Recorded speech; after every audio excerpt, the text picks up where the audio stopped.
आप में एक एक व्यक्तित्व में ऐसी तासीर हो कि जहां जाए वहां आपको लोग सुन के अपने जीवन में परिवर्तन लाए। ऐसी मेरी शुभकामनाएं भगवान के इस दरबार में। ठीक है, हरे कृष्ण। और दूसरी बात चलिए तो जैसे सैटरडे हमारी तो क्लास होती है 8 से 10 सुबह, एक एयर हुआ था तो आपने सुना हो तो रेडियो स्टडी पे हमने डाला भी था। तो जो प्रोग्राम हुआ रेडियो स्टडी पे 1 घंटे का 8 से 9, उसमें यही था कि इस जो राष्ट्रीय सेमिनार का आयोजक कौन है पता है ना? कौन है? अरे भैया आप लोग हैं, कृष्णा नगर इंद्रेश्वर मंदिर, कृष्णा नगर इंद्रेश्वर मंदिर यही आयोजक है। यही से तो आप है ना, आप सुनने का रिकॉर्डिंग मिल जाएगी तो आजकल आप ही आयोजक है। सर ने सुना तो सर गवाह है ना? सेवा करने दो। नहीं हाँ, तो सेवा यही है कि देखिए हम एक एक लोग हैं, सब रजिस्ट्रेशन करा ले उसमें। आप सब जाएंगे तो आपको अच्छा लगेगा, ऐसा नहीं है। जैसे 110 लोग हैं या 108 लोग, 110 के आसपास है मेरे ख्याल से क्लास में, और जो सब नहीं आते हैं तो हम सबको बोलेंगे कि भाई करा ले रजिस्ट्रेशन, सब कराए उसमें। ठीक है, जाए न जाए, यदि आपको ऐसा लगता है कि भैया हमें नहीं जा पाएंगे तो उसका रिफंड हम दे देंगे, कोई दिक्कत नहीं, लेकिन कराए सब लोग उसमें। ठीक है, ये हमारा आपसे व्यक्तिगत अनुरोध है। ठीक है, आज जो निजी जनों की संख्या नहीं होगी, बाहर से लोग आ रहे हैं, बताइए जयपुर से, जबलपुर से, कोटा से, प्रयागराज से, है ना, रतलाम से, सिवनी से, तो हम यहाँ के लोग नहीं आ सकते पूरी क्लास के, तो बड़ी थोड़ा सा ठीक नहीं लगेगा, है ना? कोई ऐसे ज्यादा महंगा भी नहीं है, 500 रुपये सुबह नाश्ता करना है, लंच करना है, बैठ के साथ में समझना चीजों को। बच्चों को बहुत बड़ा फर्क पड़ेगा, आप देख ही रहे समाज में कितनी बड़ी विद्रूपता है। तो ये हमारा दायित्व है। हो सकता है छोटा सा प्रयास है ऊँट के मुंह में जीरा, लेकिन जीरा भी भोजन का स्वाद बदल देता है, ये बहुत जरूरी है। ठीक है, हरे कृष्ण। पिछली क्लास में अध्याय 7 का हम शुभारंभ करेंगे। पिछली क्लास हमने समझा था कर्मयोग का सिद्धांत, जो षटक हमारा पूरा हुआ है कर्मयोग का, उसमें हम ऐसा समझे कि हमने कि जो शरीर पैदा है प्रारब्ध है, सुख दुख है ना, क्रियमाण संचित और प्रारब्ध हमने समझे कि अभी ज्यादातर जैसे मैसेज करते हैं एक दिन पहले क्लास है, तो उसमें जो थीम होती है क्लास की उसको हम निवेदन करते हैं कि अभी जैसे प्रारब्ध ये है, ठीक है, और पुरुषार्थ हमारा क्या है? प्रारब्ध ये होता है हमारा, पुरुषार्थ ऐसे होता है नवीन कर्तव्य। जैसे हम जैसे धराधाम पे आए तो प्रारब्ध के हिसाब से हम सुख दुख पाएंगे नहीं पाएंगे, प्रारब्ध हमारा इतना होता है, और हमारा पुरुषार्थ जमीन पर होता है। ठीक है, सुख दुख भोग के यदि हम अनुकूल प्रतिकूल परिस्थितियों को रिएक्ट करते हैं, किसी ने हमारे अनुकूल बोल दिया तो हमारे लिए ठीक है, चाहे हम गलत हैं से, किसी ने हमारे प्रतिकूल बोल दिया तो हमारे लिए वो क्या है, वो द्वेषपूर्वक हम व्यवहार करते हैं। तो क्या करते हैं, प्रारब्ध को हम सुख दुख को भोग रहे हैं लेकिन नया प्रारब्ध बना रहे हैं। ठीक है, जैसे ही हम विवेक का सदुपयोग करते हैं, पुरुषार्थ करते हैं और सुख दुख भोग लें, किसी से राग द्वेष नहीं करें, ईर्ष्या द्वेष नहीं करें, तो ये बढ़ता जाएगा। ये तो उतना ही रहेगा क्योंकि भोग के नीचे आएगा धीरे धीरे और ये बढ़ेगा। जैसे ये ऊपर बढ़ेगा ये वाला, तो फिर हम बार्गेनिंग पावर में आ जाते हैं। किसमें आ जाते हैं? बार्गेनिंग पावर को मतलब है कि जैसा फिर हम चाहते हैं वैसा होने लगता है। यदि हम सकाम भाव से कुछ चाह लेंगे तो भगवान वो दे देंगे, लेकिन हम चाह लेंगे नहीं हमें कुछ नहीं चाहिए तो भगवान स्वयं मिल जाते हैं। क्या दे दे तुमको? ये बहुत बड़ा क्या है, ये विज्ञान है, जीवन जीने की कला। इसी को कहते हैं कर्म का रहस्य। हम सुख दुख भोगते हैं, लेकिन जैसे ही सुख का भोग का मतलब होता है कि जैसे में सुख का भोग करते हैं, उसका मतलब है कि हम दूसरे की हेल्प नहीं करते, भोग बुद्धि से उसका सेवन कर लेते हैं, ये सुख का भोग है। दुख का भोग होता है कि दुख में हम दुखी हो जाते हैं, तो ये दुख का भोग है। और दुख का भोग कैसे नहीं होता? दुख का भोग नहीं होता कि जैसे मान लीजिए हमारे पास गर्मी है और एसी नहीं हमारे पास, ठीक है, तो हमारी ऐसी इच्छा हो कि हमें कोई जरूरत नहीं, क्या जरूरत है? यानी दुख में सुख की चाह का त्याग, ये दुख का भोग नहीं है। अरे भाई जब हम चाहिए नहीं तो हम क्या कर कष्ट होगा? यानी दुख में सुख की चाह का त्याग, ये हो गया दुख का भोग हमने नहीं किया। और सुख का भोग न करने का मतलब है जैसे अनुकूल परिस्थिति आई हमारे पास, सब कुछ ठीक है, धन है, वह पद है, प्रतिष्ठा है, उसका सदुपयोग, सबसे पहले परिवार की सेवा, समाज के अंग हैं, समाज में क्या हमारा जो रोल होता है दायित्व वो, तो यह सुख का भी भोग नहीं किया, दुख का भी भोग नहीं किया। तो तीसरी अवस्था जो अपने आप सुनने को मिलती है वो होती है आनंद। ये क्या है? आनंद। ये हर व्यक्ति के पास नहीं होता, बहुत ही करोड़ों में एक, लाखों में नहीं, करोड़ों में एक के पास होता है। इसी को कहते हैं निरपेक्ष अवस्था, जीवन मुक्त अवस्था।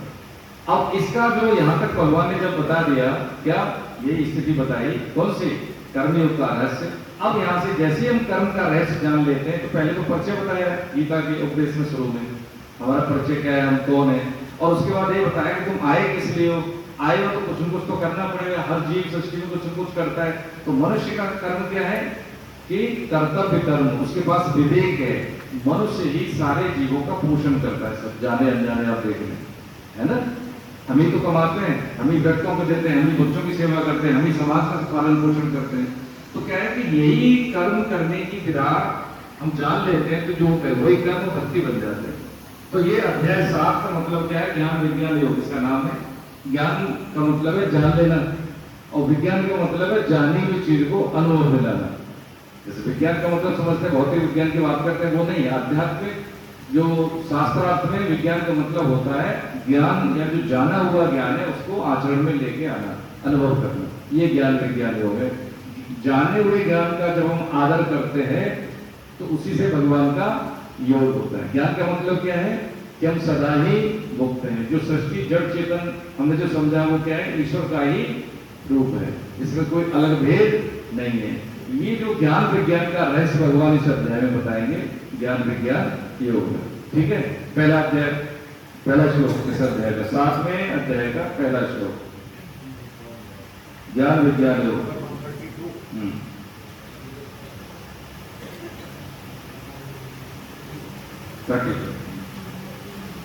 ठीक है, हरे कृष्ण। भक्ति योग शतक का नाम है, अध्याय 7 से लेके 12 तक भक्ति योग। ठीक है, कर्म जी क्या कहेंगे, हरे कृष्ण। अध्याय 7 भक्ति। अब जैसे हमने कर्म योग समझ लिया, काम भर का ज्ञान योग समझ लिया, तो ज्ञान और भक्ति योग और कर्म योग तीनों का हम जैसे कोऑर्डिनेशन समझ लें, तुलनात्मक एक चीज समझे कि जैसे कर्म का मतलब क्या है, करने की सामर्थ्य, ठीक है, और ज्ञान का मतलब है जानने की शक्ति। कभी कभी लगता है ज्ञान योग और भक्ति योग, कर्म योग, ज्ञान योग ज्यादा है, हम बहुत समझदार हैं, हमें ऐसा लगता है। तो भगवान ने इसका मतलब तो बता ही दिया था अध्याय 4 में।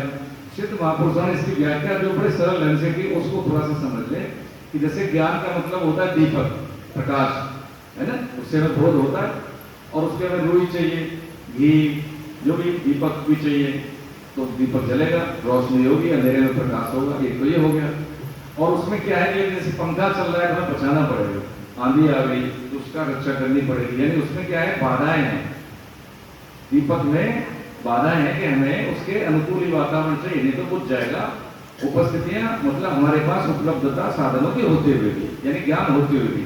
तो ज्ञान का मतलब क्या है कि उसमें ये भय है। भक्ति क्या है, मणि की तरह स्वयं का प्रकाश होता है उसमें, आंधी चले, तूफान आए, बारिश हो, उसका प्रकाश नहीं होगा। तो ज्ञान और भक्ति में पहले तो श्रेष्ठता ये हो गई साधनों की और बाध्यताओं की।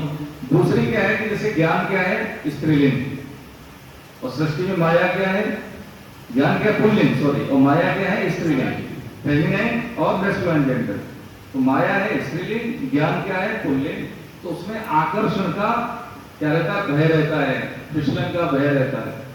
और मणि क्या है, स्त्रीलिंग है, और माया भी स्त्रीलिंग है, तो उसमें फिसलन का भय, आकर्षण का भय उसमें नहीं रहता, इसलिए ज्ञानियों का पतन हो जाता है, भक्तों का नहीं।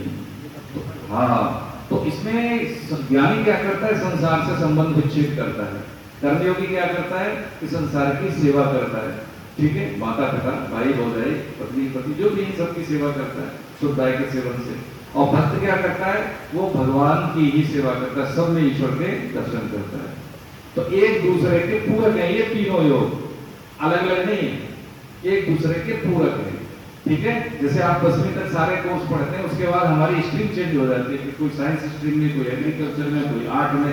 ऐसे ही है कि आध्यात्मिक चिंतन के विकास में सोचाचार का सिद्धांत हम सबका लगभग एक जैसा होता है, जैसे नियम, लेकिन उसके बाद हमारी रुचि और क्षमता के अनुसार हमारी जो रास्ते हमारे अलग हैं, ज्ञान योग के साधक हो गए, कर्म योग के साधक हो गए, कोई भक्ति योग के साधक हो गए, कोई ध्यान योग के साधक हो गए, ये सब चीजें ऐसी होती हैं। लेकिन उसमें मूल में यम नियम सबके लिए बराबर है। ये अध्याय 4 और 6 में हमने समझा था, ठीक है। तो यहाँ पे भक्ति योग का मतलब क्या है, श्रद्धा। भक्ति योग का मतलब क्या है, विश्वास। भक्ति योग का मतलब है, हो सकता है हमारी बात कोई समझ में ना आए, लेकिन उसको हम मान लें, ठीक है। तो यहाँ से शुरुआत करते हैं। तो पहला एक श्लोक है, पूरा इसकी भूमिका भगवान ने बताई। क्या है? मैया सक्त मना पार्थ योगम युञ्जन्मदाश्रय असंशयं समग्रं मां यथा व्यास्यसि तत्क्षणो ज्ञानं तेऽहं सविज्ञानम् इदं वाक्यं शेषतः यज्ञात्वानेन भूयोऽन्य ज्ञातव्यवशिष्यते। क्या कह रहे हैं? ये पढ़िए होगी। मुझ में आसक्त मन वाला मेरे आश्रित होकर योग का अभ्यास करता हुआ तो मेरे जिस समग्र रूप को निस्संदेह जिस प्रकार से जानेगा उसको उसी प्रकार से सुन। तेरे लिए मैं ये विज्ञान से ज्ञान संपूर्णता से कहूँगा, जिसको जानने के बाद फिर इस विषय में जानने योग्य अन्य कुछ भी शेष नहीं रहेगा। इसमें जैसे क्या बताया, तेरे लिए ज्ञान यानी योगम युञ्जन मदाश्रय, यानी मेरे मन वाला मई आसक्त मना प्रार्थ है ना। मेरे मन वाला, मेरे मन वाला का मतलब क्या है? जैसे भक्ति हम करते हैं या मन करता है। जैसे मेरा मन भक्ति में लग गया, मेरी बुद्धि मेरी रुचि होने लगी, तो पहले हम होते हैं, बाद में मन होता है, बाद में बुद्धि होती है। ठीक है, तो जब हमारा हम लग जाते हैं तो मन भी लग जाएगा, रुचि भी आ जाएगी। यहाँ पे हम बैठे हैं, आप सब लोग तो पता नहीं कितने लाखों में से ज्यादा बदले हम यहाँ तक हो गए, यहाँ तक रुचि हो गई। इसी में बताएंगे इसी अध्याय में भगवान कि मैया शक्त मना पार्थ योगम युञ्जन मदाश्रय, यानी भगवान से संबंध और साधन में तो भी ये फर्क है। संबंध होता है खंडित हो जाता है, साधन संबंध हमारा नित्य रहता है। साधन के ऐसे नाम जप करना, स्वाध्याय करना, ये बहुत सारी ऐसी चीजें जो होती हैं, शुरू होती है और खत्म भी होती है, लेकिन संबंध कभी खत्म नहीं होता। तो संबंध किसका होता है? भक्त का संबंध होता है। साधन उसका खंडित हो सकता है, लेकिन संबंध उसका निरंतर रहता है। उसमें अध्याय 7 में ये भक्ति योग की भूमिका है कि साधक जीवन में जैसे जो हमें दिखता है उसी को हम सही मानते हैं। अब जैसे भक्ति की बात करें तो दिख रहा है, ये मिथक सा लग रहा है, कैसे माने? है ना, अवलंबन नहीं है, कैसे स्वीकार करें? तो देखिए अभी हम यहाँ बैठे हैं, है ना, आप सब वैज्ञानिक दृष्टिकोण से सोचने वाले हैं कि धरती 2 गतियां हैं, धरती की अपनी अपनी 2 गतियां। कौन सी? एक तो अपने एक्सपेक्टेड 23.5 और ये घूमती है, कितने वेग से घूमती है? 1670 एग्जैक्टली। विषुवत रेखा जिसको भूमध्य रेखा कहते हैं, उस पर 1670 की स्पीड आती है अपनी ध्रुव पे। जैसी ध्रुवों की तरफ जाएगी तो इसकी गति होती है 1400 के आसपास, 1400 साढ़े 1400 के आसपास। ध्रुवों पर इसकी गति कम होती है, भूमध्य रेखा पे ज्यादा। ठीक है, लेकिन हमें लग रहा है कि हवाई जहाज से दुगनी गति में घूम रही है, यानी हम इतने मतलब गतिमान है कि हम सोच भी नहीं सकते। पलक झपकते ही हमें पता नहीं कहाँ पहुंच जाए इतनी देर में, लेकिन हमें महसूस नहीं हो रहा है। पहली गति। दूसरी क्या है कि सूरज के चक्कर लगाती है, तो इसकी गति है 1,07,000 किलोमीटर प्रति घंटा। 1,07,000। लगता है हम इतने तेज से बताइए पूरी पृथ्वी घूम रही है, लेकिन गतिमान होते हुए भी हमें बोध नहीं है कि हम गति में हैं। घर बनाएंगे, ऊंची ऊंची बिल्डिंग बन रही, समुद्र है, नहर है, नदी है, सब कुछ है, लेकिन हमें नहीं पहुंच रहा है, लेकिन घूम रही है। अब सूरज भी घूमता है एक दूसरे का, तो सूरज किसका चक्कर लगाता है? आकाशगंगा, मिल्की वे। हमारे आकाशगंगा का नाम क्या है? मिल्की वे। ये घूमता है सूरज के साथ में, अकेला सूरज नहीं घूमता, पूरा सौर मंडल लेके घूमता है। ये 8 लाख किलोमीटर प्रति घंटा, ये प्रमाणिक आंकड़े ऐसे नहीं बोल रहे, 8 लाख किलोमीटर प्रति घंटा। तो इसमें जो कुछ है सब चलाए माने, गति माने, लेकिन लगता है नहीं लगता। इसका मतलब ये हुआ कि हमारी इंद्रियों की बड़ी जो गोचरता है, अनुभवशीलता है, वो बहुत बहुत स्थूल है, ये बहुत कम है। हमें जो हो रहा है उसका हमें भान नहीं है हमको। इसी आधार पर अनुभव में पैदा होते हैं, ऐसे हम चले जाते हैं। तो ये जो यहाँ से जो दृष्टि देने वाला है कि जैसे हम IAS नहीं बनते शुरू में, हम डॉक्टर नहीं बनते, हम कोई भी इंडस्ट्रियलिस्ट नहीं बनते, तो कोई गुरुजन हमें क्या करते हैं? निखारते हैं धीरे धीरे धीरे, फिर हम सार्प हो जाते हैं और अपनी विधा में निपुण हो जाते हैं। ऐसे ही है नित्य सत्संग। अभी जैसे रजिस्ट्रेशन करा लेते हैं हम लोग, आते नहीं, रात को लेट हो गए, अरे ये हो गया, तो पक्की बात है कि वो हमारी पुष्टता बनेगी नहीं। आप सब जानते हैं बिन सत्संग विवेक जीवन में राम कृपा देखो। दूसरी बात बहुत बड़ी है ना, ये भगवान की कृपा है कि हम यहाँ पे बैठे हैं। और चाहे तो आप अपने लिए ताली बजा सकते हैं। सही बता रहे हैं। ये जो है, जैसे कुछ व्यक्तित्व मणिकांचन योग के अग्रवाल साहब जैसे बैठे हैं, मणिकांचन योग ऐसा होता है कि उनमें साधन संपन्नता होते हुए भी श्रद्धा विश्वास से उस चीज को मान लेते हैं। ऐसे व्यक्ति तो बहुत कम होते हैं। जब परेशानी आते तब तो मान लेंगे भगवान जैसी सत्ता को, नहीं तो भगवान है कौन। तो ये कुछ चीजें ऐसी होती हैं कि जो करोड़ों में एक बिरली होती है। तो सत्संग तो कभी नहीं छोड़ना है, ये सत्संग का भाग है, स्वाध्याय सत्संग का भाग है। एक बात और देखो, कहीं से महापुरुषों ने भगवान के आश्रय में कि यदि हमसे गलतियां हो रही हैं, ईश्वर ने करे हो लेकिन हो रही हैं, तो यदि वो सत्संग अटेंड करता है तो उसकी गलती भगवान माफ कर देते हैं। प्रमाण, सुग्रीव ने वही गलती की जो वाली ने की थी, उसको दोष लगा। भाई रावण ने जो गलती की थी वो भीषण ने की थी, उसको दोष लगा नहीं लगा। कारण क्या है कि उसमें संभावनाएं होती हैं कि सुधर जाएगा। ठीक है, हमेशा नहीं करें, कम में संतुष्ट हो, हमें तो विवेक है। लेकिन बात यह है कि यदि भूल से भी भूल हो रही है तो कम से कम उसमें हमारा क्षरण नहीं होगा, पतन नहीं होगा। इसलिए बहुत जरूरी है प्रभु, है ना। तो यहाँ पे भगवान ने कहा कि क्या सुनेगा आपको, उन्होंने कहा कि मनुष्य नाम, तीसरा श्लोक पढ़े, कोई सब पढ़े, तीसरा सब साथ में। मनुष्याणां सहस्रेषु कश्चिद् प्रतिसिद्धये यत् कामपि सिद्धानां कश्चिन्मावेति तत्त्वतः। भूमिरापो नलो वायु थं मनो बुद्धिरेव च अहंकार इति यन्मे भिन्ना प्रकृतिरष्टधा अपरेयमितस्त्वन्यां प्रकृतिं विद्धि मे परां। जीवभूतां महाबाहो ययेदं धार्यते जगत् एतद्योनीनि भूतानि सर्वाणि त्रिपुधा। अहं प्रसन्नस्य जगतः प्रभव प्रलयैस्तदा। कह रहे हैं तीसरे श्लोक से पढ़िए सब। हजारों मनुष्यों में कोई एक सिद्धि कल्याण के लिए यत्न करता है और उन यत्न करने वाले सिद्धों मुक्त पुरुषों में कोई एक ही मुझे यथार्थ रूप में जानता है। पृथ्वी, जल, तेज, वायु, आकाश, ये पंच महाभूत और मन, बुद्धि तथा अहंकार, इस प्रकार यह 8 प्रकार के वेदों वाली मेरी ये अपरा प्रकृति है। और हे महाभाव, इस अपरा प्रकृति से भिन्न जीव रूप बनी हुई मेरी परा प्रकृति को जान, जिसके द्वारा यह जगत धारण किया जाता है।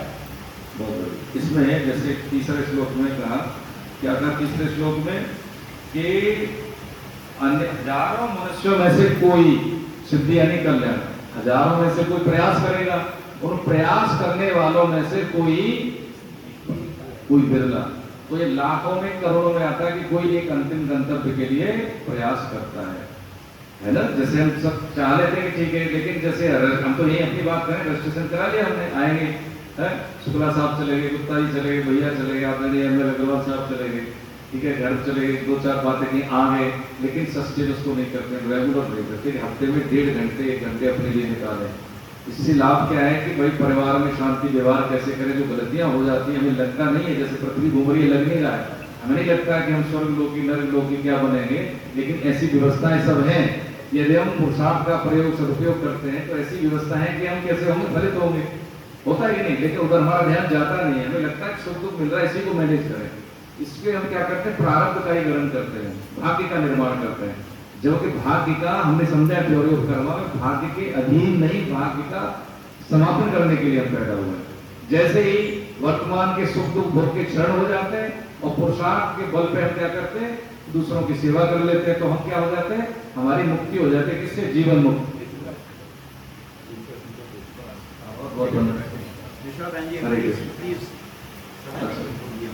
आइए बहुत आप कुर्सी पर बैठ जाइए सर, है ना, लीजिए बैठे। हरे बहुत बहुत स्वागत। हरे कृष्ण, हरे कृष्ण। उसमें ये कहा और इसमें बताया, जैसे कि अभी आपने कहा कि मेरे को याद आई चीजें कि यही हम धारित जगत, यानी जीव ने जगत को धारण कर लिया है। यानी गांठ कहाँ लगी हुआ है? हमारे ईंधन के लोक में। जब हम सकाम भाव से करते हैं तो पुण्य कर्म मिलते हैं, उच्च लोक मिलते हैं, ब्रह्मलोक तक, जैसे स्वर्ग लोक, महर लोक, सतलोक, तपलोक, ब्रह्मलोक, है ना। और निकृष्ट कर्म कर तो नीचे की योनियां मिलती हैं। तो जैसे ही पुण्य क्षीण होते हैं फिर तराक्रम पे, अब जीव अंदर जो निकृष्ट योनियों से शुद्ध होकर ऊपर आता है तो भगवान मनुष्य शरीर देते हैं उसको, ठीक है। गांठ यहीं पर लगी हुई है। तो यहाँ पे हम क्या करते हैं, कम में संतुष्ट होकर सुख दुख का आकलन करके भोग बुद्धि से जीवन जी के चले जाते हैं। भोग योनि नहीं है, पहले ये स्पष्ट कर ले, मनुष्य जीवन भोग योनि नहीं है। ये क्या है? साधन योनि। साधन का मतलब है कि यहाँ पे हम साधन कैसे, अब कलयुग है, कलयुग में हो सकता है हम सब कहते हैं कि भैया बड़ा समय खराब है, लेकिन बाबा कहते हैं, चाहे तो आप प्रेमानंद जी महाराज की बात करें, 2019 में खूब ठोक पीट के बोल के बोला कि देख बहुत बढ़िया समय है, इसमें परफॉर्म करना है, जीत जाएगा कम प्रयास में। पहले तो लोग तपस्या करते थे हजारों साल, अभी बस 4 चीजें निषेध करके चलो। क्या? एक तो शुद्ध आय का सेवन, जुआ नहीं खेलना, ठीक है, और पराई माता बहनों के प्रति दृष्टि का दोष नहीं रखना, ठीक, मांसाहार का सेवन नहीं करना। तो कलयुग का वहां वास नहीं होता। जिस घर में ये चीजें, वहां कलयुग का वास नहीं है। एक चीज और क्या बढ़ा लेना, भगवान नाम जब, स्वाध्याय, गीता का अध्ययन, है ना, संकीर्तन, तो फिर हो गया काम। जो चीज गृहस्थों को किसमें मिलती है? हजारों साल की तप से मिलती है, आपको घर गृहस्थी में मिल जाएगी। देखिए हम सब गृहस्थ हैं, हमें पैर छूने रहे, हमें छुआने थोड़ी है। अरे हमें दान देना है, लेना थोड़ी है। गृहस्थों को लेना होता है, गृहस्थों पर निर्भर होते हैं, तो उनका भजन हमारे लिए आता है स्वमेव। लेकिन हमारा भजन क्या बनेगा, और खर्च भी नहीं होगा तो हमारी उन्नति ज्यादा होगी, ऐसा स्वामी जी ने कहा, है ना।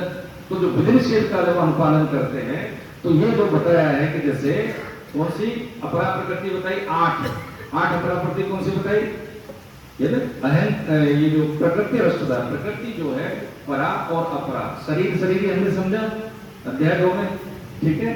शरीर का मतलब ये, शरीर का मतलब इसमें निवास करने वाला। ऐसे ही उसी को शरीर को परा कह दिया यहाँ पे, है ना, और शरीर यानी प्रकृति को अपरा कह दिया है। कितने प्रकार की होती है? 8 प्रकार की। पंच महाभूत जैसे क्षितिज जल पावक गगन सभी 5, और 3 क्या है? मन बुद्धि अहंकार। 8 प्रकार की आता है प्रश्न में, इसमें आएगा आपके। परा कितने भेद है? शरीर, शरीरी, परा, अपरा, क्षर, अक्षर, है ना, यही सब चीजें प्रकृति और पुरुष। तो अपरा जो प्रकृति है वो 8 प्रकार की होती है, पंचमहाभूत प्लस मन बुद्धि अहंकार। तो इन्होंने क्या है कि यदम धारते जगत, यानी जीव ने जगत को धारण कर लिया है। वास्तव में जगत की कोई सत्ता है नहीं। बचपन जैसे गया, है ना, नवजात शिशुअवस्था गई, बाल्यावस्था है, बाल्यावस्था मरी, कौन से? किशोरावस्था, किशोरावस्था खत्म हुई, युवावस्था भी जिनकी चली गई है, ठीक है, प्रौढ़ावस्था के बाद वृद्धावस्था, ये सब अवस्था मर रही है कि नहीं मर रही है? उसके बाद देहांतर अवस्था, उसके बाद का क्या है हमें पता ही नहीं है। तो उस विज्ञान का जो मालूम नहीं है, तो इस विज्ञान की जानकारी अध्यात्म देता है, गुरुजन देते हैं, शास्त्र देता है कि बाद का विज्ञान क्या है ना। जैसे होता है ना, किसी व्यक्ति को लग जाता है कि अच्छी तैयारी होगी तो कहीं ना कहीं वो सेटल हो जाएगा, कह देता है कि पिताजी भैया की चिंता करो, आप हमारी छोड़, हम कर लेंगे, कुछ न कुछ तो कर ही लेंगे, होता है ना। ऐसे ही जो साधक होता है, सिद्ध मत और शास्त्र मत जब हम जीवन जीते हैं तो उसको पता लग जाता है कि मेरा जीवन जो भी होगा बेहतर ही होगा, भगवान के आश्रय में मुझे इतना विश्वास है। उसको लग जाता है, उसको लग जाता है। इसी को कह देते हैं पारमी। जिस व्यक्ति को अपनी क्षमताओं का सटीक आकलन होता है उसी को कहते हैं बोधवान, उसको कहते हैं बुद्ध। जैसे गौतम बुद्ध महापुरुष हुए उसी को बुद्ध कहते हैं, है ना। उसमें एक मैंने लिखा हुआ है कि कहां पे लिखा है, देखिए, तमाम, हाँ, एक और ईंट गिर गई, किसी ने लिखा, मैंने अच्छा लगा तो मैंने लिख लिया, दीवाने जिंदगी की, दीवारे जिंदगी, एक ईंट और गिर गई, दीवारे जिंदगी की, और हम नादान कह रहे हैं कि जन्मदिन मुबारक हो। होता है ना। अब जैसे हम 52 साल के हो गए पूरे, तो 52 बसंत हो गए, 52 साल कितने गए, 52 साल तो गए, जिंदगी गई। अब कितनी बच्ची है नहीं पता है, लेकिन लगभग ऐसा मानते हैं कि जितने जीने शायद उतने। तो अब जो हमारे पास है, घर है, ऐश्वर्य, धन है, संबंध है, अब कितने काम आएंगे बताइए। देखो सही सी बात आकलन करके चले, इससे क्या डर नहीं लगेगा और समय का सदुपयोग होगा, कितने काम आएंगे। ईश्वर ने करे ऐसा हो, हम में से कोई, जैसे आप भाई हमें नहीं पता है कल नहीं मिले तो क्या साथ जाएगा, ये ऐसे भाव से जब हम जीवन जीते हैं तो एक तो निर्भयता रहेगी, ठीक है, कष्ट नहीं रहेगा, मान अपमान नहीं रहेगा, ईर्ष्या द्वेष नहीं रहेगा। देखिए कितनी स्थिति अच्छी हो जाएगी। अच्छा, शरीर स्वस्थ रहेगा फोकट में। आप मान लीजिए अग्रवाल भैया जैसे आप बिजनेसमैन है, ठीक है, दोनों आप बैठे 25-30 लोग आपके स्टाफ वाले। देखिए एक बात पता है कि हमारा जो अध्यात्म कितना मतलब दूर तक सफलता देता है।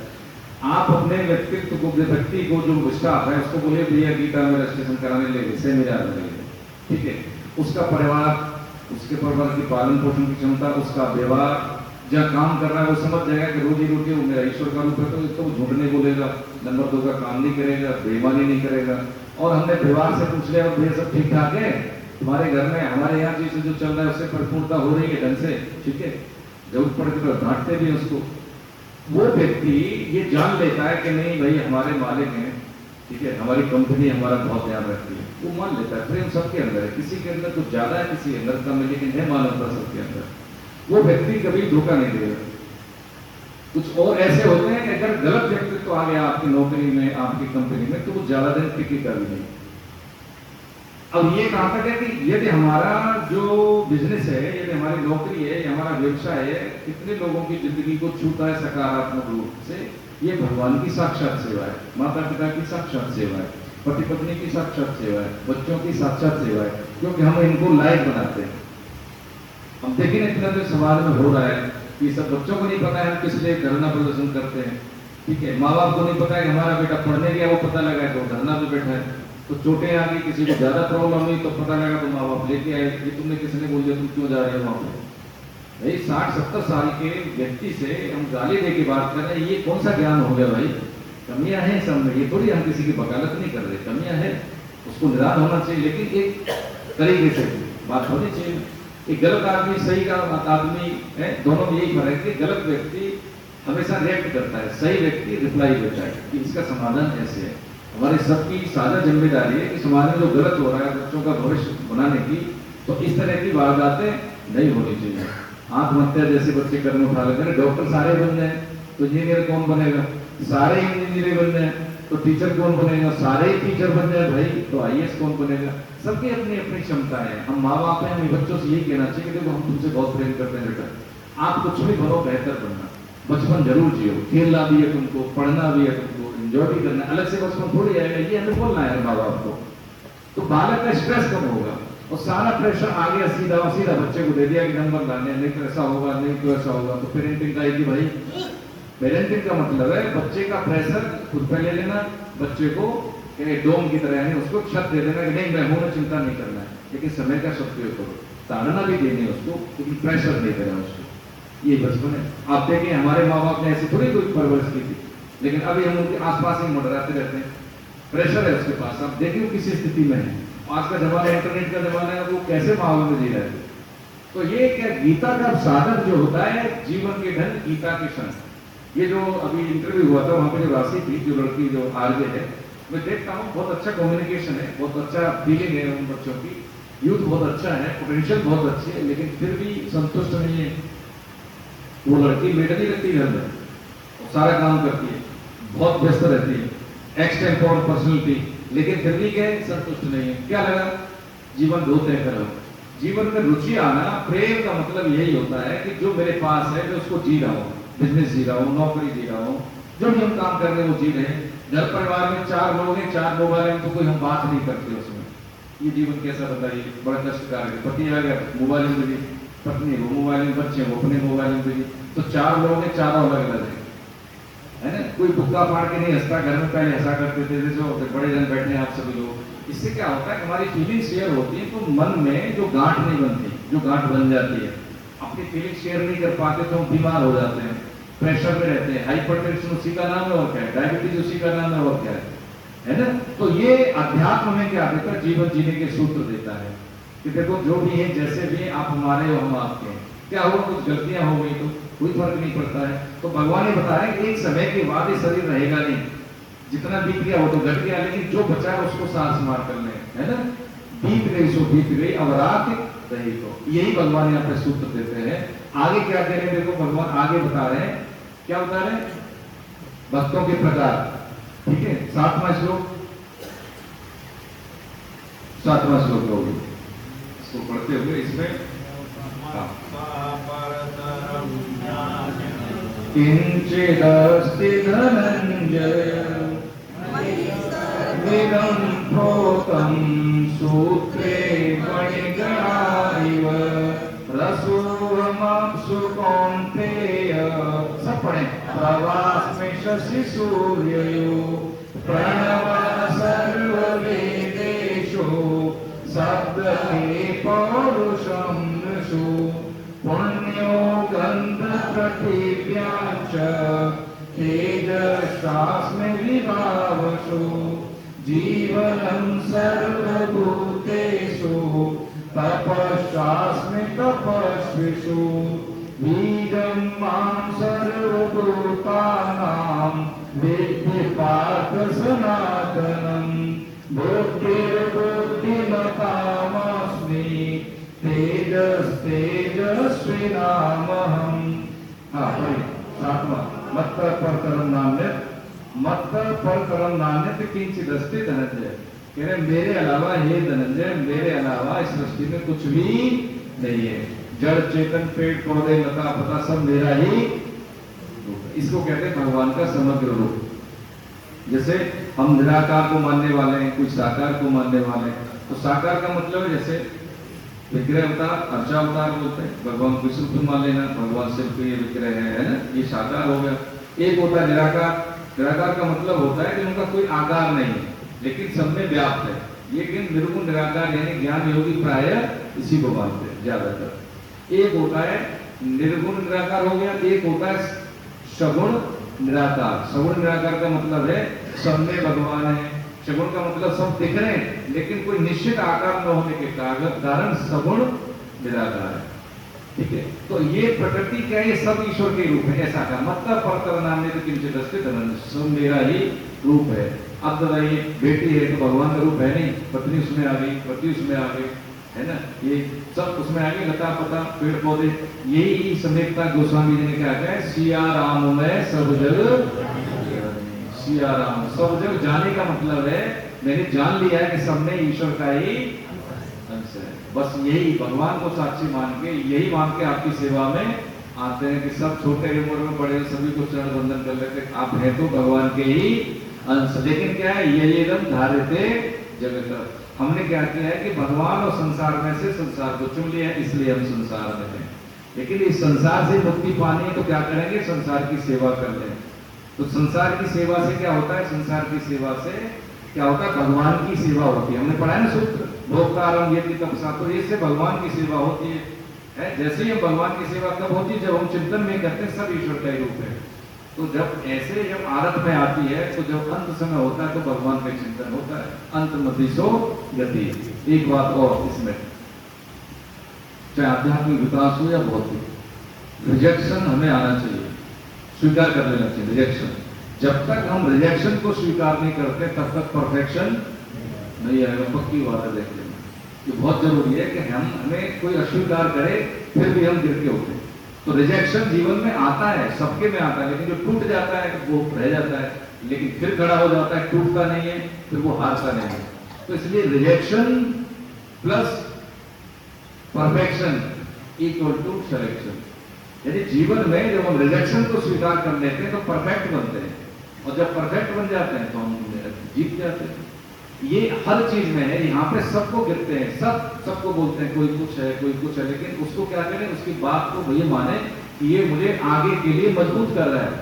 माताएं बहनें जैसे होता है कि पतिदेव विमुख हो जाते हैं, कई बार हमारी अनुमोदना नहीं करते, लेकिन हारे नहीं, वो हमें मजबूत कर रहे हैं। उनकी बात को हम ऐसे नहीं कि उनकी आज्ञा के विरोध में काम करें, लेकिन क्या है कि अंदर से भगवान का नाम तो ले सकते हैं और उनके लिए प्रार्थना कर सकते हैं, प्रभु इनकी बुद्धि शुद्ध हो, इनको हमारी बात समझ में आए।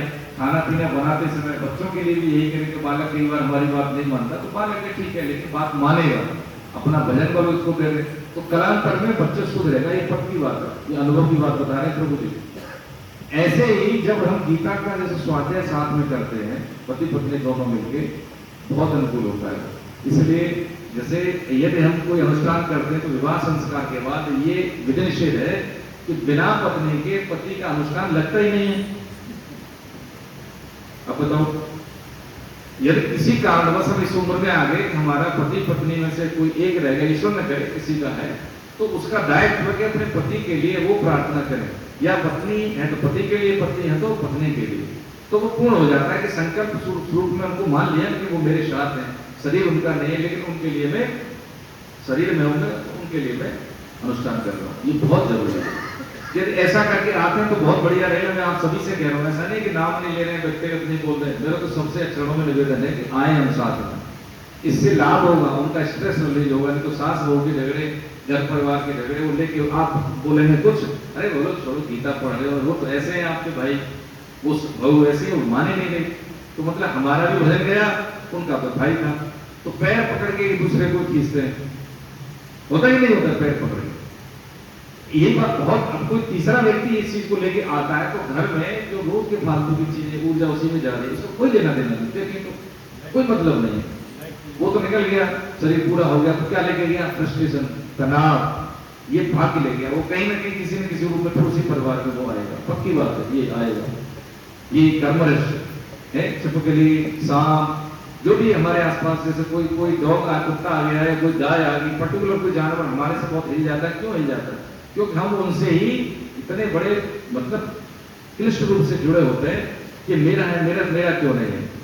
लेकिन ये क्या है कि आंख बंद होने के बाद में जीव की कोई गति नहीं होती। अब जैसे मान लीजिए कि एक व्यक्ति है, ठीक है, वो व्यक्त अवस्था में, और एक व्यक्ति है, जैसे ईश्वर न करे लेकिन समझ रहे हैं, एक प्रकरण समझ में आ रहा है, तो कि एक व्यक्ति पंडित जी थे, ठीक है, और उनका बेटा, बहुत शुद्ध परिवार। उन्होंने क्या किया कि गांव में देखा होगा, वो होते हैं कूल, होते क्या बोलते हैं, कोलू, अब तो स्पेलर हो गए, तेल निकाला जाता था गांव में, पुराने लोग जानते होंगे, हाँ, और बैल से चलते थे। तो उसमें क्या हुआ कि पंडित जी ने कुछ पैसा ले लिया था, वो बिजनेसमैन तो नहीं थे, शुद्ध आय का सेवन करते थे, और उनका शरीर पूरा हो गया, बेटे को पता नहीं था। देखो, अब पुण्य आत्मा, अब कर्ज कैसे चुकाएंगे? उस योनि में तो पैसा साथ जाता नहीं, तो उससे जो तेल बेचने वाले के यहाँ वो क्या बन गए? बैल बने। सत्य घटना है, सत्य घटना, बैल बने, पढ़ाए कल्याण में।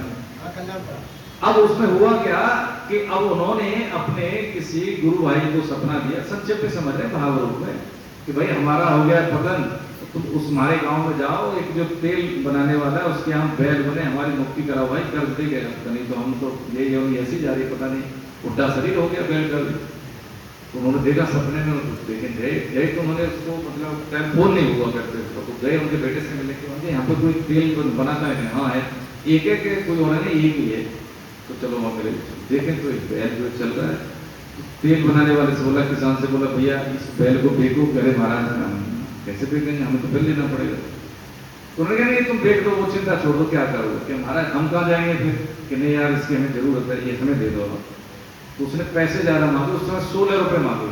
हरे कृष्ण, कितने मांगे? 16 रुपए बहुत हुआ करते थे, है ना, पुराने जमाने में 16 रुपए। तो 2 रुपए तनख्वाह होती थी, तो 16 रुपए। तो उन्होंने कहा 16 रुपए तुम्हारा जो, अब उसने पैसे मांग लिए, तो इनके कहाँ जाऊंगा लेने के लिए, काम छूटेगा।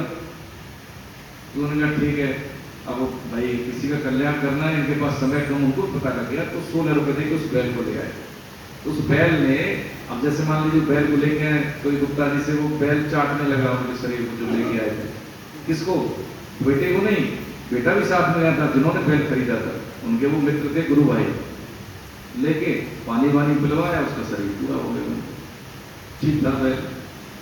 अब समझे कि कोई व्यक्ति किसी के यहाँ कुत्ता बन के कोई शरीर आ रहा है, कोई आपके यहाँ कोई जानवर है और सेवा में, कोई भैंस आ जाएगा बन के, कोई गाय बन के आ जाएगी, वो अपना कर्ज दे रहा है कि हमारा कर्ज लेके गया है। वो शरीर कैसे मिलता है कि जैसे हमारी भावना वैसे शरीर मिलते हैं।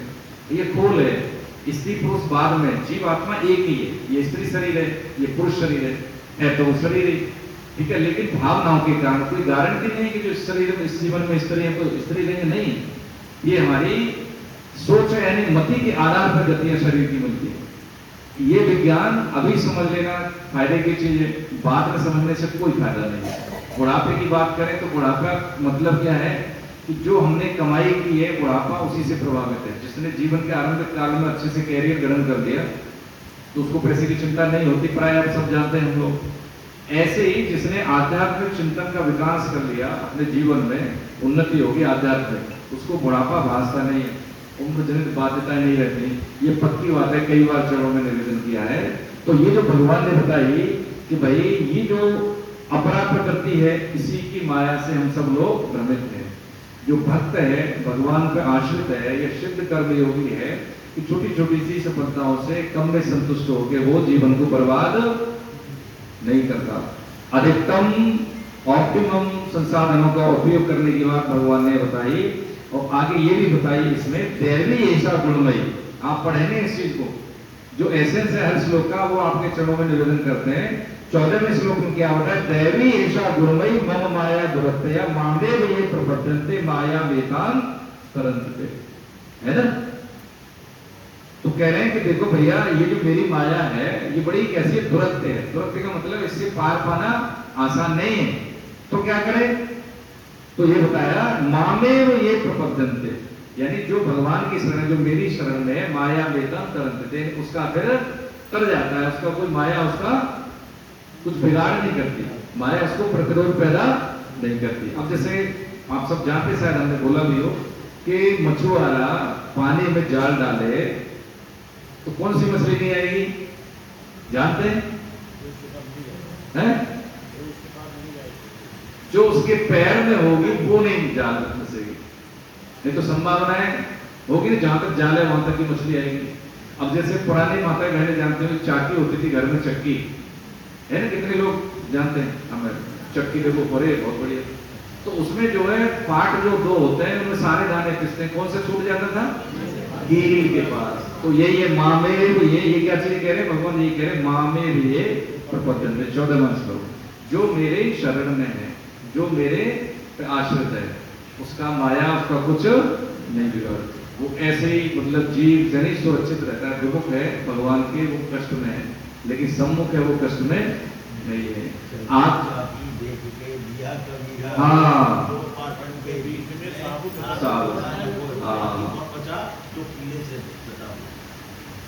अब उसमें इनके बेटे ने क्या कहा है, कमाल ने, चलती चक्की देख के दिया कबीर ठटाए है, हरिजन बच्चे से उबरे कील माकड़ी जाए। हरिजन का मतलब भगवान का भक्त, उनका बेटा भी उनसे कम थोड़ी था। ये दोनों पुत्री और पुत्र जो है ये अयोनिस, यानी एक के नियोग विधि से मिले थे, इनके अपनी संतान नहीं थी। कभी प्रकरण ले लेंगे इनका, इनकी अपनी संतान नहीं थी, ये मृतक थे दोनों, ठीक है। जीवित किया कबीरदास जी ने, तो पुत्र पुत्री के रूप में इन्होंने वर्णन कर लिया उनका, ठीक है। तो ये बात भगवान ने यहाँ पे 4 भक्त बताए, आज इतना ही ले लेंगे। 4 भक्त में ऐसा हमने समझा, क्या बताया 4 भक्त। एक तो ये बताया कि माया से कैसे तने बड़ी प्रबलकारी, जैसे आप बहुत पैसे वाले हैं तो आपकी सुविधाएं पैसे की होगी ना, यानी जो जितना बड़ा होता है उतनी ही उसकी ऐश्वर्य और शक्ति होती है। ऐसे ही भगवान और उनकी माया में कोई कमी नहीं, शक्तिशाली है दोनों। लेकिन जैसे ही हमारा बड़े के साथ संबंध हो जाता है तो हम भी बड़े बन जाते हैं। अरे भाई ठीक है, आप मोदी जी के साथ हो ना, आप मोदी जी के, आप तो आपकी शक्ति के भैया इनका तो बड़ा रुतबा है, ये प्रधानमंत्री के खास आदमी गुप्ता जी हो गए। ऐसे ही कि जब हम भगवान के भक्त हो जाते हैं तो भगवान में और संसारी बड़े आदमी क्या फर्क है कि जैसे मान लीजिए कोई बहुत बड़े सेठ हैं तो अपने नौकर को सेठ नहीं बना सकते, उसको सुविधाएं दे सकते हैं, अच्छी तनख्वाह दे सकते हैं, लेकिन भगवान का दास भगवान का स्वामी बन जाता है ना। क्या कहते हैं कि मैं भक्तन को दास, भक्त मेरे मुकुटमणि। ब्रज बोली में मैं भक्तन को दास, भक्त मेरे मुकुटमणि। जैसी आज्ञा देते हैं, देखो क्या है, अपने बस कर राखे रामो, किसने किया, ये भगवान को बस में कर लिया, हनुमान जी ने। बताइए, नाम में वो शक्ति है, स्मरण में वो शक्ति है। तो यदि भगवत सम्मुख जीव होता है, उसको कोई कष्ट की तो बात सुने, पता नहीं कितने हजारों करोड़ों का कल्याण कर देते हैं प्रभु जी। ये आपकी शक्ति का, जैसे हनुमान जी को शक्ति का, तो ये भगवान के आश्रय में आपका ऐसा नहीं कि हम सम्मान करते हैं, इसलिए वास्तव में आप इस योग है कि भगवत कृपा है, इसका प्रमाण है आप यहाँ बैठे हैं, कि भगवान की कृपा का प्रमाण है। शुक्ला साहब समझे? अब इसको आगे बढ़ाना है, हमें क्या करना है, कम में संतुष्ट नहीं होना है। साधन है उसका सदुपयोग, बच्चों की ग्रूमिंग, क्योंकि आगे की पीढ़ी हमारी उनसे ही प्रभावित होगी, उनके संस्कार शुद्ध करना है। ये सरकार का काम नहीं, संस्कार हमारा काम है। ठीक, तो इसमें 4 तरह के भक्त बता के हम इसको कंक्लूड करते हैं। 16वें श्लोक में चतुर्विधा भजन्ते माम जना शुकृतिनोर्जुन आर्तो जिज्ञासुरर्थार्थी ज्ञानी च भरतर्षभ। कौन से? 8 जिज्ञासु और अर्थार्थी और ज्ञानी। ज्ञानी को प्रेमी भी कहा है। क्यों कहा ये समझ लेंगे। 8 का मतलब जब कोई कष्ट आए तो भगवान को पुकारे। द्रौपदी उत्तरा, उत्तरा और द्रौपदी में उत्तरा ज्यादा अर्थ है, क्योंकि उसने केवल भगवान को पुकारा। द्रौपदी तो पहले 5 पांडव, फिर एक गंगा पुत्र भीष्म और राजा, उसके बाद फिर भगवान को पुकारा। अर्थ में आते हैं, लेकिन उत्तरा का श्योर शॉर्ट निर्णय था जब अश्वत्थामा ने ब्रह्मास्त्र चला दिया और जब वीरव्यास ने रोका उनको। अर्जुन ने भी चलाया और किसने? पहले अश्वत्थामा ने चलाया, तो अर्जुन ने भी चलाया। तो अर्जुन ने तो वापस ले लिया भगवान श्री कृष्ण के कहने में, पता है आपको, लेकिन उसने नहीं लिया कि मुझे वापस करना आता नहीं, उसने दिशा बदली। कितनी क्रूर बातें बताई है। द्रोणाचार्य जैसा बेटा और उसने स्त्री और नवजात शिशु पे ब्रह्मास्त्र छोड़ दिया। सृष्टि में पहला ऐसा गर्भ था जो परीक्षित जी को गर्भ काल में भगवान के दर्शन हुए। सृष्टि में पहले ऐसे थे। कौन? परीक्षित जी महाराज। आप बताइए, उसका तो कल्याण होना ही उत्तरा के गर्भ में। तो 8 भक्त में क्या है कि यदि हम कष्ट में है तो किसको पुकारे? भगवान को। तो ये उदार कहें, 4 भक्त भगवान के उदार हैं, लेकिन सबसे ज्यादा प्रिय कौन है? ज्ञानी, प्रेमी।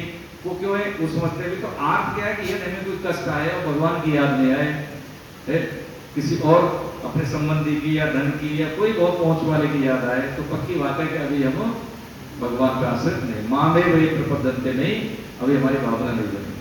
आर्थ में आर्थ है परेशानी, भगवान की याद करें तो कोई बुरी बात नहीं। दूसरा क्या है? जिज्ञासु, यानी जिज्ञासा का मतलब है ईश्वर कौन है, क्या है। उनका उदाहरण है किनका? कौन थे? कृष्ण के भाई नहीं, उसमें जो चचेरे भाई थे बृहस्पति, जिनके गुरु के नाम बोल रहा हूं मैं, माता जी। अरे जो गए थे गोपियों के पास, वो लेके उद्धव जी, उद्धव गीता, उद्धव गीता यही तो प्रकट हुई। उद्धव जी है ना, भाई थे ये भाई। और बृहस्पति जी इनके गुरु थे, बृहस्पति के शिष्य देवताओं के गुरु थे। उद्धव जी बहुत बड़े पारंगत थे। तो जिज्ञासु भक्त है, उदाहरण उनका। और तीसरे कौन है? अर्थार्थी। अर्थार्थी मतलब क्या है? ये धन भी चाहिए तो भगवान से चाहिए, देवता से नहीं। देवताओं की हम पूजा करेंगे, सब कुछ करेंगे, क्योंकि देवताओं के द्वारा दिया हुआ वरदान नाशवान होता है, भगवान के द्वारा दिया हुआ वरदान नाशवान नहीं। जैसे कौन से ध्रुव क्या मांगा था पिता की गोद, ये तो मांगी थी, कोई संसार मांगा था, पिता का ऐश्वर्य मांगा था कि मुझे नहीं बिठाया भाई को, सौतेली मां के बेटे को, है ना।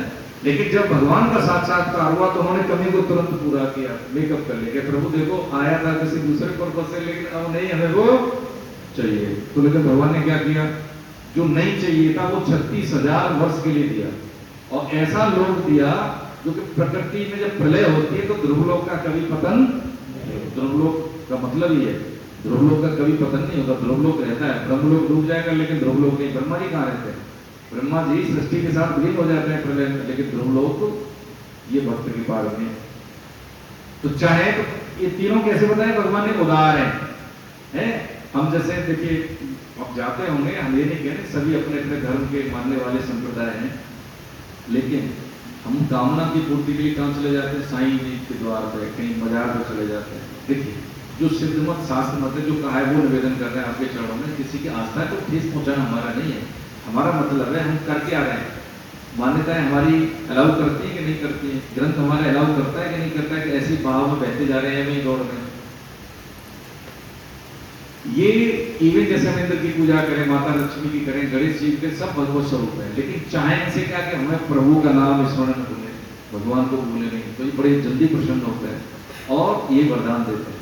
लेकिन हम मांगे कि बुद्धि के देवता है, ठीक है बुद्धि मांग ले, लेकिन बुद्धि कैसी? शुद्ध बुद्धि तो भगवान ही करते हैं। तो समझने की बात है, देवताओं की पूजा कुल परंपरा के अनुसार हम करें, जरूर करें, लेकिन मांगे कुछ नहीं उनसे।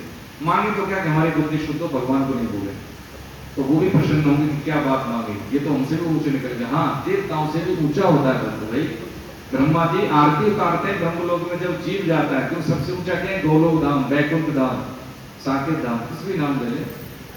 तो ब्रह्मा जी उसका क्या करते हैं? सम्मान करते हैं, उसका अभिनंदन करते हैं। तो एक चीज हमने क्या समझ ली यहाँ पे कि देवताओं की पूजा करेंगे लेकिन बदले में कुछ नहीं चाहिए। तो वो कौन करता है? गोपियां। ज्ञानी भक्त में कौन है? गोपियां। जब ये बात हुई, भगवान ने कहा, सब जब भक्तों की बात हो रही थी तो नारद जी बोले, सत्यभामा बोली इधर कि भाई हम आपको चाहते हैं, और ये गोपियां तो गोबर है और ये सब करने वाली, गोबर के साथ रहने वाली है क्या? तो उनको बड़ा ठेस पहुंची, है ना। जब उनके पेट में दर्द का बहाना हुआ तो उन्होंने कहा नारद जी ने, महाराज क्या हुआ कि हमारे पेट में दर्द हो रहा है, कि कैसे ठीक होगा? शायद आपको पता भी होगा ये प्रश्न। तो उन्होंने कहा कि आप कोई भक्त हमें चरणों की रस दे दें, उसका सेवन कर लेंगे तो हम ठीक हो जाएंगे। तो आप तो नारायण नारायण करते हो, आप ही दे दो, हम ज्ञानी भक्त समझ रहे हैं। उन्होंने कहा हम, आप हमारे इष्ट हो, हम कैसे अपने चरण दे दें? हमारा पतन हो जाएगा, हम नहीं देंगे।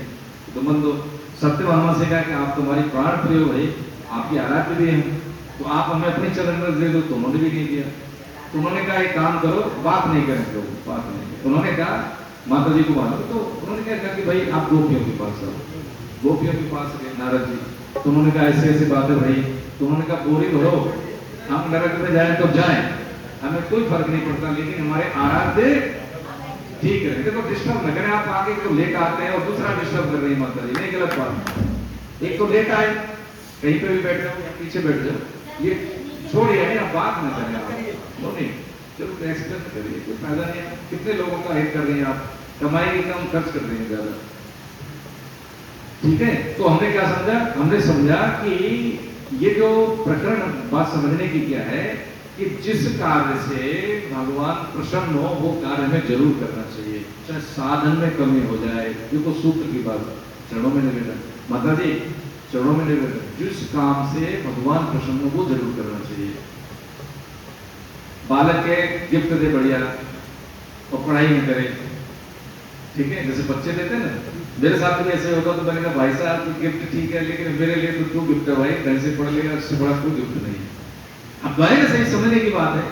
तो ऐसी बात समझने की है, भगवान ने कहा है, आज्ञा दी है गीता में अंत में उपदेश को कंक्लूड करते हुए कि ये जो मैं तेरे को उपदेश दे रहा हूँ, मैं चाहता हूँ तेरा चुटकी में कल्याण कर देता, मुझे क्या जरूरत थी 45 मिनट बकबक करने की। मैंने इसलिए की कि तेरे को निमित्त बना के अर्जुन, तेरी वजह से कलिकाल का जीव जो है उन्नत बनेगा, मेरा ही काम करेगा। मेरा काम करने वाले सीमित हो गए तो मुझे आना पड़ा, और जो मेरा काम करेगा तो मैं क्यों आऊंगा? इसलिए गीता का स्वार्थ बता रहे हैं हम अपना। गीता का जो प्रचार है, जो प्रसार है, लोगों को सम्मुख करना, ये भगवान का ऐसा काम है कि चाहे साधन कम हो, माला कम हो, लेकिन एक किसी भक्तजन को मैंने भक्त बना दिया, किसी सामान्य व्यक्ति को मनुष्य जीवन की सात बात बता दी, उनका परिवार सुधर गया, वो रॉयल्टी इतनी मिल जाएगी कि हम पे खाई नहीं जाएगी। अरे हम पुण्य कितने दे दें, ठीक है, और कमा लेंगे, क्या फर्क पड़ता है? उस पीढ़ी का कल्याण होगा, आने वाली पीढ़ी बहुत बहुत बढ़िया होगी। ऐसे जीव आएंगे कि पूरे संसार में एक कारक पुरुष का काम करेंगे। पक्की बात है, भगवान इंद्रेश्वर के मंदिर में कह रहे हैं, ऐसे नहीं कह रहे कोई। ये जो बैठे हैं भगवान कहाँ रहते हैं? सत्संग होता है वही भगवान होते हैं, कोई मंदिर में थोड़ी होता है। जहाँ बैठे वही मंदिर है, जहाँ आप हैं वही धाम है। तो ये संकल्प क्या है कि गीता का मतलब क्या है कि हमारा समाज तो अच्छा बनेगा ही। हमें नहीं पता है अपनी परंपरा, शादी ब्याह होते हैं, कॉर्पोरेट मैरिज होती है, तो बच्चे क्या करते हैं? केवल कष्ट भोगते हैं, एक दूसरे से द्वेष करते हैं, पति पत्नी में प्रेम नहीं, काय का बताओ विवाह संस्कार। तो कारण क्या है? क्योंकि हम मर्यादाएं नहीं जानते। केवल भोग बुद्धि से हम नौकरी करते हैं, भोग बुद्धि से परिवार में रहते हैं, भोग बुद्धि से समाज में रहते हैं, और भोग बुद्धि से जीवन जीते हैं। तो उनको माता पिता की सेवा कर पाते हैं न, भगवान को समझने की तो बात छोड़िए, उसको महसूस कहाँ करेंगे? केवल जी रहे, भाग रहे, पहुंचते कहीं नहीं। ये जो क्लास है हमारी, ये सत्संग एक्टिव है। देखिए मैं अपना बताऊं, आपके चरणों में निवेदन पूरी जिम्मेदारी के साथ कि ये जो हमारा जो मंच बना है, हो सकता है और भी रहे होंगे, ऐसे और होंगे, मेरे संज्ञान में नहीं होगा, कि अध्यात्म सब सीखते हैं, पढ़ते हैं, सुनते हैं, लेकिन इस तरह से वैज्ञानिक दृष्टिकोण के साथ साथ पढ़ाई की तरह गीता या भागवत कोई पढ़ता नहीं है। हमारे यहाँ का सक्सेस रेट, हमारे यहाँ का मतलब आप ही से बना है, हमारा, मेरा कोई पिताजी का थोड़ी है बनाया हुआ, आप सबसे बनाए। इस मतलब जो मंच का गीता परिचय अभियान का सक्सेस रेट बहुत ज्यादा है। सारे नहीं होते 100%, लेकिन जो तरीका हमने जो अपना है, आप ही जैसे जो साइंटिफिक एटीट्यूड वाले लोगों के माध्यम से कहीं पहुंचने टोका करेंगे, बहन जी आप पानी दें, अरे आपने क्यों नहीं आ रहे, ऐसे कोई नहीं टोकता। भागवत कथा हुई है, स्कंद पुराण कथा हुई, शिव पुराण कथा हुई और 8-8 दिन की अनुष्ठान हुए, 108 का पारायण वो पढ़ के चले गए, लेकिन आचरण में कुछ उतारा नहीं। समय गया, शक्ति गई, धन गया, लेकिन उतारा कुछ नहीं। तो काय का मतलब है, खाना खाया है, खा लिया और खत्म हो गया। पौष्टिकता है कि नहीं है, आचरण में क्या, कोई मतलब नहीं उसमें। तो खाना जब हम खाते हैं पौष्टिकता देता है कि नहीं देता है, कृषि आय का है, तो वो खाना हमारे शारीरिक और मानसिक दोनों की शुद्धि करता है। ऐसे ही जब हम गीता पढ़ रहे हैं तो मैं इसको क्यों पढ़ रहा हूँ, मेरा इसका प्रयोजन क्या है? यदि ये लेके हम यहाँ बैठे हैं तो सत्संग छूटेगा नहीं, सोना और जगना हमारा ठीक ठाक हो जाएगा। एक एक दिन जीवन से घटेगा तो किसी लगेगा कि हम कुछ कर रहे हैं। तो ये प्रकरण इसका है यहाँ साप्ताहिक गीता क्लास का कि जिनने भी हमें रजिस्ट्रेशन करा है सब आए। आदरणीय एमएल गुप्ता अग्रवाल साहब को फोन करने की जरूरत ना हो, पक्की बात बता रहे हैं। ये कॉल होती है भगवान की, मैं आपको कैसे जानता हूँ, तो जानता नहीं। अग्रवाल साहब को ये लोग करें कि सब जो के समय होगा। हाँ ये हो, और अपने साथ कम से कम मेरा देखो चरणों में निवेदन है सबसे, यदि बहन जी है, माता बहने, पतिदेव उनके साथ नहीं तो उनको लेके जरूर आए। ठीक है, इशारे में हमें बता दें कि वो आए हैं। और जब आप लोग हैं पत्नी साथ में नहीं लाए तो देखो आप उनको लेके आए, बस हमें इशारा कर दें कि आए। ठीक है, तो उनके मतलब क्योंकि जैसे कोई गेस्ट आता है तो उन्हीं को ध्यान में रख के हम बात करते हैं, तो ऐसे क्या है कि उनको ध्यान में रख के बात करेंगे, उनको अच्छा लगेगा। सर एक मिनट, जिन लोगों की पत्नियां नहीं आ रही हैं, खासतौर से विजयनगर, उनके घर में चाय पीने के लिए इस हफ्ते में जरूर आओ। बहुत बढ़िया, हरे कृष्ण, बहुत सुंदर। तो ये क्या है, ये अपना जीवन जीने की एक ऐसी कला है कि इसका देखो चाबी हमारे ही पास है। मत करिए, कहिए हाँ, जैसे मैनेजर होता है ना बैंक का, लॉकर होगा सबका होगा, तो एक चाबी उसके पास होती है, कोई बात नहीं होती, एक चाबी हमारे पास है, तो उसने चाबी लगा दी तो हम अपनी लॉकर से चाबी निकाल के लगा के हम इंटरेक्ट कर सकते हैं, ट्रांजेक्शन। ऐसे मनुष्य जीवन मिल गया। तो भगवान ने क्या कहा है इसमें, देखिए है, पढ़ेंगे आगे वाले इसमें 19वें श्लोक में, बहुनाम जन्म नाम अंते, यानी बहुत जन्मों के बाद इस अंत जन्म, भगवान ने अंतिम जन्म करके हमें दिया है, मुक्ति का द्वार खोल के। ठीक है, अपनी चाबी तो लगा दी, हमारी तरफ से चाबी नहीं लगती, हमारी तरफ से चाबी कैसे लगती है, गलत लग जाती, खुलेगा ही नहीं है। भोग की चाबी है, दूसरों से सेवा ले लें, दूसरे मेरे साथ ऐसा करते तो मैं कर, ये स्थिति खराब है। तो गीता क्या है, आचरण में उतारने का सिद्धांत क्या है, जो आज हमने पढ़ा है स्वाध्याय करें उसको। ठीक है, जितने श्लोक पढ़े, करीब कितने श्लोक पढ़े हमने, 16 तक, तो 16 तक स्वाध्याय कर लें। ठीक है, हाँ, इसमें कोई शंका हो, कोई छूटा हो हमसे तो बता कर, लेकिन संख्या हमारी कम है, रजिस्ट्रेशन के अनुसार जैसा हम देख रहे हैं संख्या हमारी प्रॉपर नहीं है। ठीक है, तो हम आए, पूरे आए, कोई जरूरी काम है तो बात लगे, लेकिन अच्छा लगेगा हफ्ते में 1 घंटे हम अपने आप को देते। ठीक है, हरे कृष्ण। गोविंद जय जय गोपाल, जय जय गोविंद, जय जय गोपाल, जय जय राधा रमण, गोविंद जय जय राधा रमण, गोविंद जय गोविंद, जय जय गोपाल, जय जय गोविंद, जय जय गोपाल, जय जय राधा रमण, गोविंद जय जय राधा रमण, जय जय श्री राधा रमण, गोविंद जय जय राधा नाम संकीर्तनम यस्य सर्व पाप प्रणाशनम, प्रणामो दुःख शमनस्तम, नमामि हरिं परम। बोलो भाग्य हरि लाल की जय, राधा गोविंद देव सरकार की जय, अपने अपने गुरु भगवान की जय, सियावर रामचंद्र की जय, पवन सुत हनुमान की जय, उमापति महादेव की जय, सब संतों की, सब देवी देवताओं की, सब भक्तों की, अनंत कोटि वैष्णव वृंद की, दृश्य दृश्य पुण्य आत्माओं की, आज के आनंद की, एकादशी माता की, गीता माता की, और देवशैनी एकादशी यहाँ से अभी कल से शुरू हो गई। तो चतुर्मास का साधन है, देखो अब देवशयन हो गए, सत्ता ट्रांसफर होगी किसको, भगवान शिव को, अब देव उठावनी तक उन्हीं के पास रहेगी। तो ये साधन मंत्र कहे जाते हैं, चतुर्मास साधन। इसमें जैसे जितना हम माला कर सकते हैं, जितना हम स्वाध्याय कर सकते हैं, है ना, अंतःकरण जितना शुद्ध कर सकते हैं उतना करने से बहुत फल मिलता है। अच्छा, चतुर्मास आरंभ हो गया, ठीक है। बोलो जय जय श्री राम। हे नाथ, हे मेरे नाथ, मुझ पर कृपा करो, मैं आपको भूलूं नहीं, मैं केवल आपका हूँ, आप ही केवल मेरा। नारायण हरे कृष्ण हरे। देखो फिर बार बार वही मेरा एक ये है कि भिक्षा मांगे या कुछ भी मांगना, ये है कि आप रजिस्ट्रेशन जरूर करा लें, है ना, कृपा करके, जिन्होंने नहीं कराया है। अगर आपको लगता है नहीं जाएंगे रिफंड हो जाएगा, कोई दिक्कत नहीं, लेकिन कराएं आप सभी। आयोजक देखो आप हैं, ठीक है। जो भी वहां पे राष्ट्रीय सेमिनार होगी, मंच होगा, वो आप ही का होगा, ठीक है। लखनऊ में जितने भी ये प्रोग्राम होंगे, ये केंद्र हमने बना दिया कि कोई आएगा तो यही अप्रोच करेगा, चाहे